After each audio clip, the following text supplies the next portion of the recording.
you're wrong or whatever the case may be, and then we're going to run you guys through it and see how you do with it, you know. And then I just want to say, with I know there was talk of, like, before something getting out of here, whatever. There's nothing getting out of this building, as far as on the outside, people walking around. You're more than safe to stand anywhere you want on the outside of this, and while we're shooting in here, and there's nothing getting out of this building. It's designed specifically for that. Like the lieutenant said, 4 lanes, 25 yards. That's the farthest that we qualify at, up into the 5-yard line, the 1-yard line. This is what'll be good for that. So now each guy can come over here while they're working. For qualify with this. You're on the patrol. You got 4 or 3 guys on. So and so come over, qualify while the other guys on the road, and keep interchanging them out. And I think at least that's the the plan for now.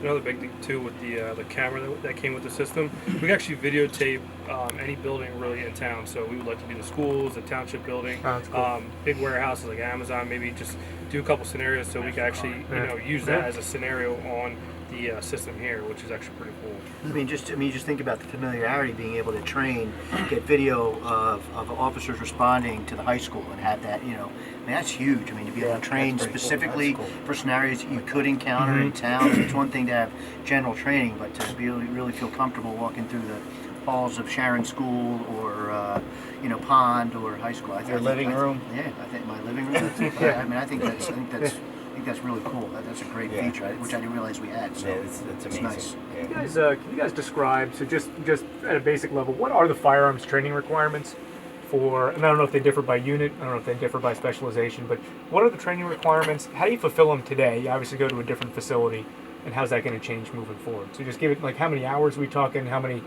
rounds at the range? You mentioned distances, like, how does that all work? Basically, your handgun is twice a year for qualification.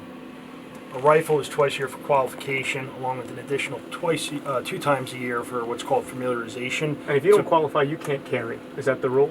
Okay. And if you can't qualify with a handgun, you get a Nerf gun. It's grounds for dismissal. Okay. It's part of your job. You have to be able to do. But we want our officers to be proficient, so the guys that go twice a year obviously are not as good as the guys that go on a continual basis. So if they have an opportunity to come within or between trainings, obviously, then they're going to be so much better and more proficient with their weapons, which is ultimately what we want. Okay. And then just real quick, we had our 3-day training for the system. We shot over 2,000 rounds of simulated ammo with the guns that came with the system. So that's just saving on live ammo. That's just, like I said, that's between 4 guys shooting over 3 days. That's 2,000 rounds. It's probably about close to $500 worth of actual live ammo that we saved the town just by using the system itself.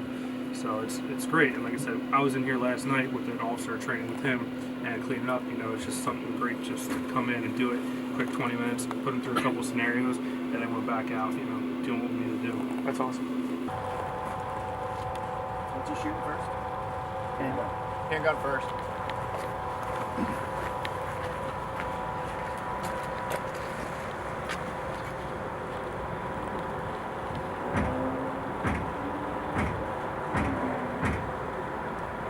So that was 5 rounds. I don't know if you heard it.